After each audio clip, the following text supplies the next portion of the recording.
नमस्कार प्यारे विद्यार्थियों।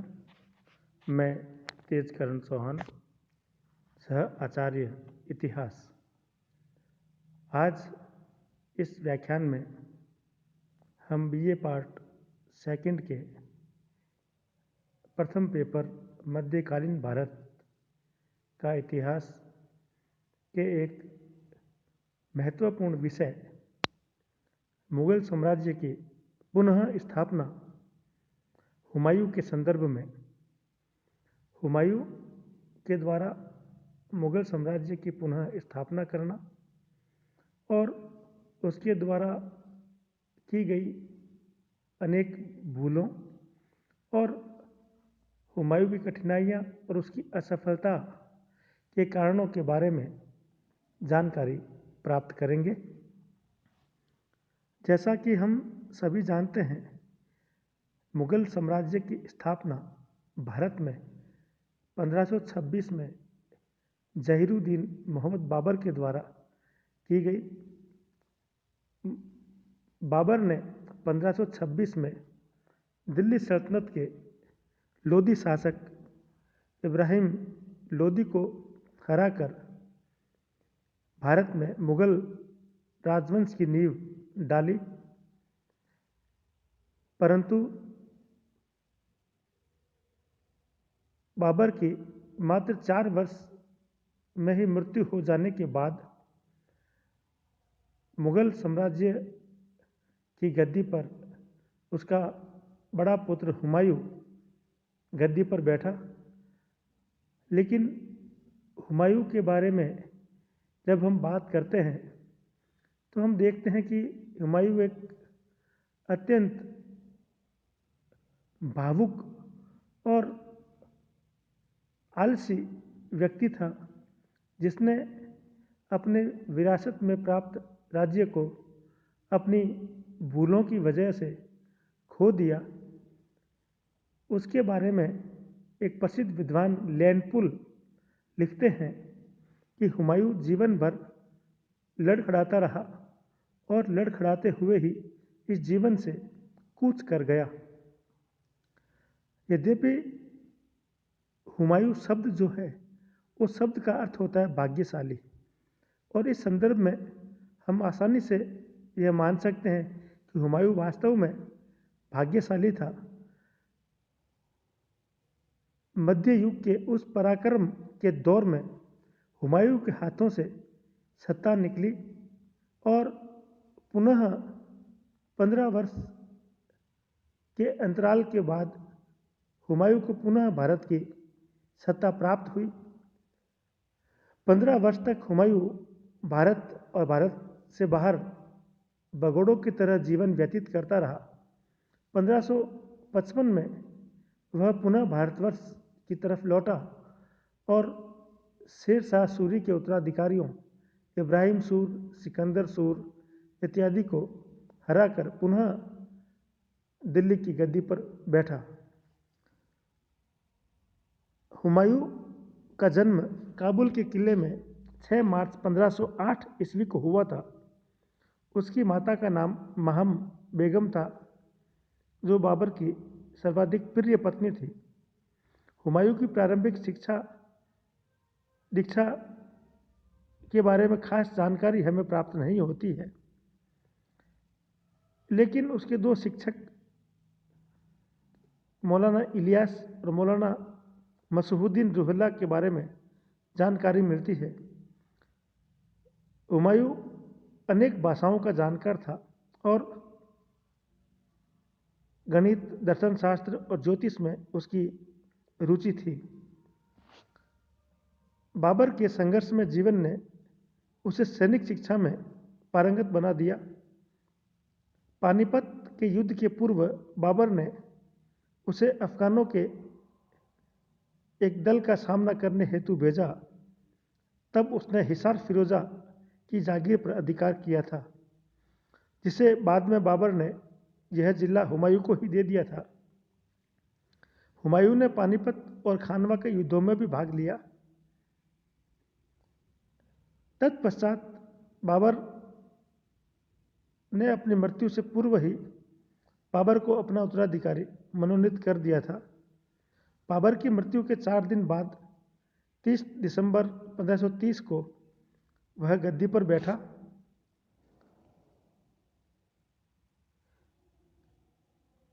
हुमायूं को जो राज्य मिला था वह बड़ी कठिनाइयों से भरा हुआ था। हुमायूं को प्राप्त गद्दी कांटों की सेज थी, क्योंकि बाबर ने यद्यपि हिंदुस्तान की सत्ता को प्राप्त कर लिया था, लेकिन वह उसे अभी ठीक प्रकार से संगठित नहीं कर पाया था। न ही विद्रोही शक्तियों, अफगानों, राजपूतों का पूर्णतया दमन भी अभी वह नहीं कर पाया था। उससे पहले ही वह इस जहां से रुखसत हो गया था। ऐसी स्थिति में जब हुमायूं गद्दी पर बैठा तो अनेक कठिनाइयां उसके सामने थी। बाबर की मृत्यु के समय तक न तो बाबर अपने शत्रुओं का पूर्णतया दमन कर पाया था और न ही वह अपने सभी बेटों में सामंजस्य स्थापित कर पाया था।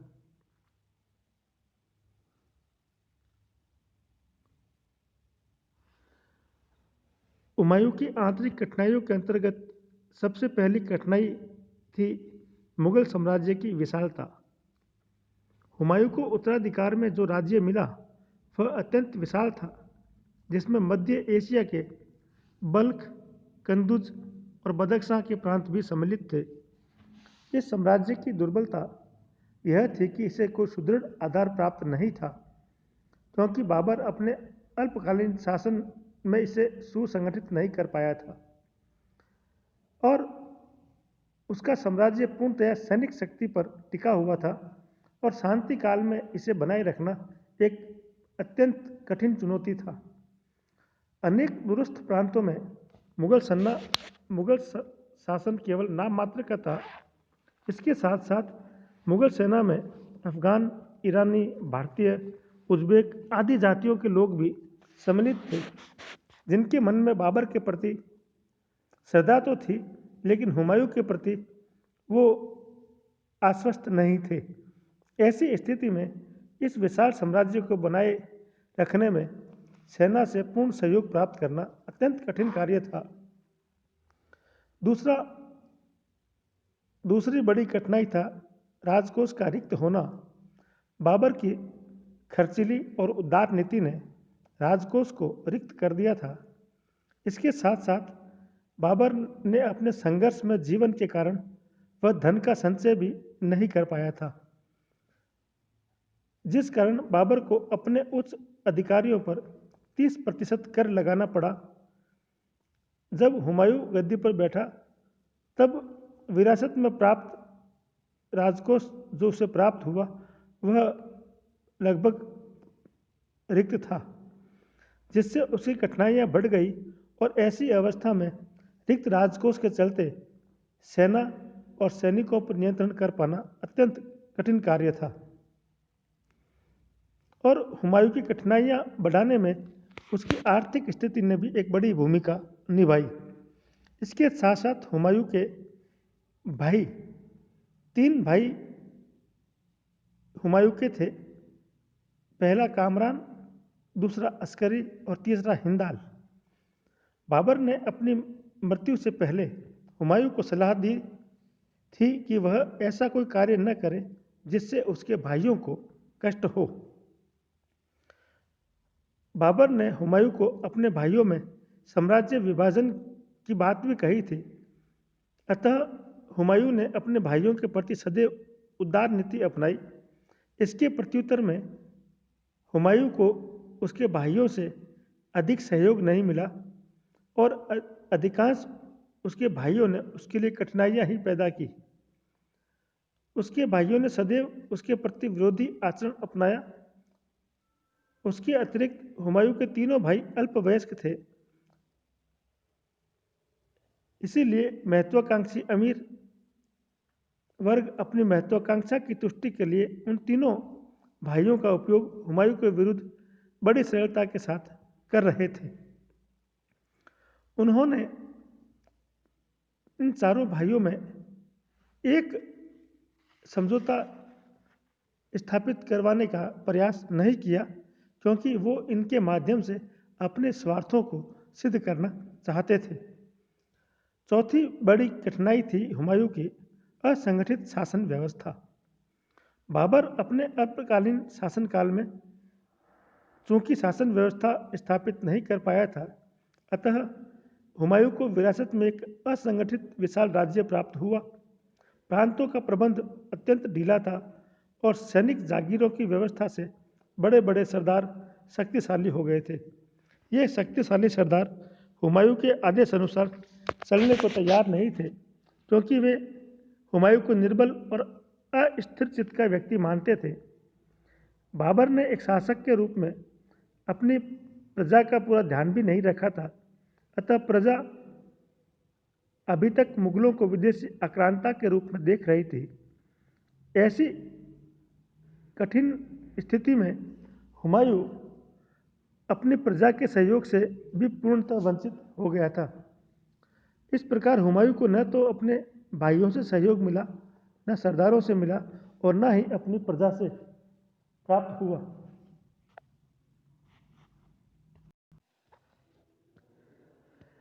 इन आंतरिक कठिनाइयों के साथ साथ और भी अनेक समस्याएं मौजूद थी, जिनमें बाबर के संबंधी भी शामिल थे। बाबर के साथ मध्य एशिया के कई वंशों के अमीर भारत आए और यहीं बस गए थे, और बाबर ने भी इनका सम्मान करते हुए उनसे वैवाहिक संबंध स्थापित किए थे, जिनमें खुरासान का मोहम्मद जमाल मिर्ज़ा, मोहम्मद सुल्तान मिर्ज़ा, मीर मोहम्मद मेहदी ख्वाजा और खलीफा मुख्य थे। ये अपने को बाबर का उत्तराधिकारी समझने लगे थे। हुमायूं की गद्दी नशीनी के समय खुरासान में मिर्ज़ाओं का प्रभाव समाप्त हो गया था, अतः वे भारत में कोई राज्य प्राप्त करने के इच्छुक थे। इन नई परिस्थितियों में वे साम्राज्य में अपना विशेष स्थान प्राप्त करने के लिए हुमायूं के समक्ष गंभीर कठिनाइयाँ उत्पन्न कर सकते थे। इस प्रकार की आशंकाएं भी निर्मूल नहीं थी।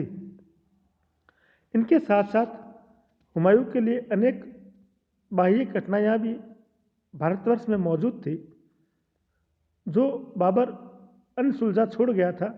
ऐसी कठिनाइयों में सर्वप्रथम गुजरात राज्य था। हुमायूं की गद्दी नशीनी के वक्त गुजरात पर बहादुर शाह शासन कर रहे थे, जो एक नौजवान और महत्वाकांक्षी शासक था। उसके पास एक शक्तिशाली सेना भी थी और 1531 ईस्वी में उसने मालवा पर आक्रमण कर उसे अपने राज्य में मिला लिया था। अपने आसपास के असंतुष्ट अमीरों को उसने दरबार में आश्रय प्रदान किया। मालवा को अपने राज्य में मिलाने के बाद उसके राज्य की सीमाएं मुगल साम्राज्य के निकट पहुंच गई थी। महत्वाकांक्षी बहादुर शाह हुमायूं की आंतरिक कठिनाइयों से लाभ उठाकर हुमायूं के लिए राजनीतिक समस्याएं उत्पन्न कर सकता था। इसी प्रकार अफगान शक्ति, जिसका दमन करके बाबर ने भारत में सत्ता प्राप्त की थी, अभी तक उनका पूर्णतया दमन नहीं हो पाया था। पानीपत और घाघरा के युद्धों के बाद अधिकांश अफगान बिहार में अपनी शक्ति को संगठित कर रहे थे। इन अफगानों के दो प्रमुख नेता महमूद लोदी और शेर खां थे। महमूद लोदी ने अपने पूर्वजों की गद्दी प्राप्त करने की आशा अभी छोड़ी नहीं थी, और शेर खां, जो अत्यंत महत्वाकांक्षी था और अफगानों के शक्तिशाली संगठन की सहायता से एक स्वतंत्र राज्य का निर्माण करना चाहता था। इसके अलावा बिब्बन और बयाजिद, जो कि अपने राज्य खो चुके थे, वे भी अपने अपने राज्यों जागीरों को प्राप्त करने की ताक में थे। Doctor HS. श्रीवास्तव कहते हैं, इसमें कोई संदेह नहीं कि इस नई परिस्थिति में, जबकि पानीपत का विजेता मर चुका था, उसका पुत्र हुमायूं नौजवान और अनुभवहीन था, जिसे गद्दी पर बैठाने में भी मुगल अमीरों को हिचकिचाहट थी। अफगान पूर्ण रूप से लाभ उठाने को तैयार थे। निसंदेह यह एक उनके लिए स्वर्ण अवसर था। वास्तव में शेर खां बिहार में अफगानों का नेता बन गया था और हुमायूं के लिए एक बड़ा सिरदर्द बन रहा था। इसी प्रकार बंगाल का शासक नुसरत शाह भी अफगान शक्ति को सहयोग दे रहा था और बाबर के लगभग सभी विद्रोही अफगानों को अपने यहाँ शरण देकर उन्हें जागीरें प्रदान कर चुका था। उसने इब्राहिम लोदी की पुत्री से शादी करके मुगलों में भय उत्पन्न कर दिया था। इन परिस्थितियों में वह बिहार के अफगानों की सहायता से मुगल सत्ता के लिए खतरा बन रहा था। इसी प्रकार सिंध और मुल्तान के शासक गुजरात के बहादुर शाह के भय से बाबर की अधीनता स्वीकार कर चुके थे, परंतु अब वह हुमायूं की अयोग्यता एवं दुर्बलता का लाभ उठाकर पुनः अपनी स्वतंत्रता की घोषणा करके हुमायूं के लिए एक बड़ी कठिनाई बन चुके थे। इसी प्रकार मालवा, गुजरात और राजपूताना के मध्य स्थित होने के कारण वह अत्यंत सामरिक महत्व का क्षेत्र था और वह गुजरात और राजपूताना के बीच एक संघर्ष का कारण भी बना हुआ था। 1531 ईस्वी में गुजरात के शासक बहादुर शाह ने उसे जीतकर अपने राज्य में मिला लिया था, अतः मालवा हुमायूं के लिए एक बड़ी समस्या बन गया था। इसी प्रकार खानदेश यद्यपि दिल्ली से दूर था और उत्तरी भारत की राजनीति में उसका कोई खास प्रभाव भी नहीं था, लेकिन खानदेश के शासक मोहम्मद प्रथम की माँ गुजरात के शासक बहादुर शाह की बहन थी, जिससे उसका महत्व बढ़ गया था। बहादुर शाह से संबंध होने के कारण हुमायूं के विरोधी बहादुर शाह के अधिक शक्तिशाली होने की संभावना बन गई थी। इसी प्रकार कश्मीर पहाड़ों से घिरे होने के कारण और सीमांत प्रदेश होने के कारण कश्मीर अत्यधिक सामरिक महत्व का क्षेत्र था। हुमायूं की गद्दी नशीनी के समय इस राज्य में पारस्परिक संघर्ष चल रहा था, लेकिन हुमायूं की अयोग्यता और कठिनाइयों का लाभ उठाने के लिए वह एकता के सूत्र में बंधकर हुमायूं के लिए खतरा उत्पन्न कर सकता था। इसी प्रकार राजपूताना एक अभी तक बचा हुआ था जिसका पूर्णतया दमन नहीं हुआ था। राणा सांगा की मृत्यु के बाद मेवाड़ में आंतरिक संघर्ष उत्पन्न हो गए। 1531 में रतन सिंह मेवाड़ का शासक बना, लेकिन रानी कर्मावती ने उसका विरोध कर हुमायूं से सहायता मांगी। हुमायूं इस झगड़े का लाभ नहीं उठा सका। फलस्वरूप वह हमेशा के लिए राजपूतों के सहयोग से वंचित हो गया। राजपूताने में मारवाड़, आमेर, सिरोही आदि महत्वपूर्ण क्षेत्र थे, किंतु ऐसा कोई शक्तिशाली शासक नहीं था जो इनमें एकता स्थापित कर सकता। हुमायूं को राजपूताने से तत्कालीन कोई भय नहीं था, लेकिन राजपूताने में बहादुर शाह के बढ़ते हुए प्रभाव के कारण हुमायूं के लिए राजपूताना आगे चलकर एक समस्या बन सकता था। उपयुक्त परिस्थितियों में एक ऐसे शासक की आवश्यकता थी जो उच्च कोटि का सैनिक हो, जो अपने अमीरों और सरदारों का विश्वास प्राप्त कर सके और जो एक उच्च कोटि का कूटनीतिज्ञ हो। लेकिन हुमायूं में इन सभी योग्यताओं का अभाव था। चूंकि उसका पालन पोषण बड़े लाड़ प्यार में हुआ और उसने कठिन परिस्थितियां कभी देखी नहीं थी और उसे युद्ध के प्रति लगाव न होकर वह आमोद प्रमोद में ही व्यस्त रहता था। इसके साथ साथ उसमें शीघ्र निर्णय लेने की क्षमता भी नहीं थी। लेनपुल लिखता है कि चारित्रिक बल और संकल्प शक्ति का उसमें अभाव था। जी जान से प्रयत्न करना उसके बूते से बाहर था। विजय प्राप्ति के थोड़ी देर बाद ही वह अपने हरम में जाकर आनंद से पड़ा रहता था और अपने अमूल्य समय को अफीम ची के सपनों की दुनिया में नष्ट करता रहता था। जबकि शत्रुओं का गर्जन उसके द्वार पर सुनाई दे रहा होता था। स्वभाव से दयालु प्रवृत्ति का होने के कारण जहाँ उसे दंड देना चाहिए था वह समाधान कर देता था। नम्र स्वभाव तथा मिलनसार होने के कारण वह नाजुक समय में भी मौज करता हुआ नजर आता था, जबकि उस समय उसे क्रुद्ध होकर युद्ध क्षेत्र में होना चाहिए था। हुमायूं की इस प्रवृत्ति के कारण वह स्वयं ही अपना सबसे बड़ा शत्रु और समस्या बना हुआ था, अतः उसकी सफलता प्रारंभ से ही अत्यंत संदिग्ध थी।